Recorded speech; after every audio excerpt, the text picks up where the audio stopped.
All right, welcome back to the Patriots Wrap with Andy Gresh. Happy New Year. Hey, same to you. You have any New Year's resolutions? No, I don't. To avoid like Patrick Little at all costs. How's that for a resolution? When was the last time you saw him in person? Well, he actually did play in the golf tournament that you were that's at, right. We so, played golf, yeah, there's a. Hopefully, it's another 7 months until you see him. Yeah, exactly. Yep. Yeah, seriously, that'd be about right. All right, we got a lot to dive into, so let's get to it. 35-14, 21-point win. How impressive was that, knowing that they wanted this win to secure the 1 seed? Well, it's consistent with what we've seen over the past couple of weeks. The offense has the ability to score. The defense complements very nicely. Don't screw it up on special teams, and you go get a win. So what we're seeing is the consistency with the defense, Yianni. You look at the points per game, we'll look at it and say, how good are they? How good are they? Number 1 in the NFL. That's the thing. So we're going to sit there and say, how good is this defense when a full season of games is in the books? And you look at the way the AFC playoff structure is, there's nothing that really scares you. So this is what I think what we have found is the level of consistency with this team. They can score 27 points, and they can hold people to under 20, if not less. All right, how shocking is that defensive stat, number 1 in scoring, when you go back half a season to trading Jamie Collins and everyone kind of poo-pooing the defense? How much of a turnaround has this been? Well, it's amazing because the one thing that's underrated about Bill Belichick, and will be forever, is the way he manages a roster. And more than just an organization, but look at his roster management during the year. Only that guy would have 14 transactions on the same guy, one of those Ventrone brothers, to set an NFL record, because they're constantly tweaking the roster, and that's the part of this that's really flying under the radar. Kyle Van Noy and Shea McClellan have replaced Jamie Collins within that defense, respectively, and they've done a good job of having a Landon Roberts play some big games for them and big snaps for them, even though he's a rookie. There are not a lot of coaches that are willing to take an established player, send him out of town, and bring in the young guys, and then put them in roles and have them succeed. All right, now, as big of a letdown as Gronk getting injured out for the season was, the addition of Dion Lewis from IR, and now Michael Floyd, you saw him fighting for the touchdown and the block on the Edelman touchdown. Yeah. How impressive was that from Floyd? Blew me away, quite honestly. I mean, it's a want-to that we haven't seen from Michael Floyd in a long time. And, I talked about it last week on the whole, I don't expect him to bump anybody off the field.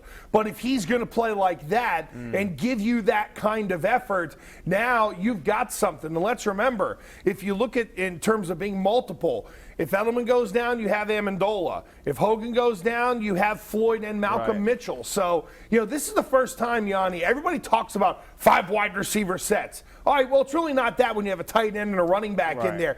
This is the first real time that I truly think heading into the playoffs that if they really wanted to spread it out and open it up and put 5 true wide receivers on the field and create matchup nightmares, they have the ability to do that. Yeah, seemingly unstoppable in terms of matchups. All right, more impressive, going 8-0 on the road, first time since 2007, or 14-2 despite missing Tom Brady for 4 games. Oh, it's easy. It's 8-0 on the road, and to me, it's not even close. They've won 14 games before. Sometimes your schedule can play into that. People get on the Patriots schedule all the time. They play first-place schedule every year. And the crossovers, they're playing the best of the best. But 8-0 on the road, it's really hard to do. And you look at all the teams that have gone undefeated on the road, I don't think there's a one of them that's won a Super Bowl. 5 in total, a lot of the Niners of the 80s. The 2 from the Niners of the 80s, exactly. But once we hit 1990, then I think it's changed a little bit. Now, I don't think that stat's going to hold true. To me, the Patriots are going to the Super Bowl, but it goes to show you just how hard it is to win at that level on the road. And now they're only going to win one more road game. And in reality, the Super Bowl is really not a road game. It is an event unto itself. So in the minds of the players, they did the job on the road. Last question before the break. Did Tom Brady win the MVP award today? His 28 touchdowns to 2 picks is an NFL record for touchdown to INT ratio. But Matt Ryan had a good game. The guys in Dallas were benched. How do you see that working out? I think it's really down to Ezekiel Elliott, Tom Brady, and now Matt Ryan. Maybe the only other guy that can steal it from the outside might be Aaron Rodgers from Green Bay. We see what happens in terms of that outcome. Those, to me, are the guys. And Zeke Elliott might get some dings because he's a rookie and he can win the Rookie of the Year. It's kind of like that wonky baseball voting. But at the end of the day, I think we're really down to 4, and the only non-quarterback is Elliott, who can come in and steal the award.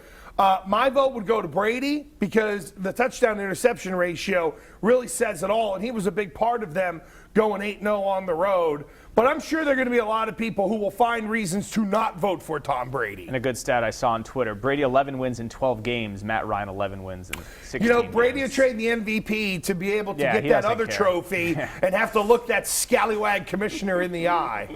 All right, just getting started with Gresh coming up after the break. The rest of the day in NFL, and we'll come back and talk to Gresh about the AFC and NFC playoff matchups. Much more from the Patriots wrap coming up right after this.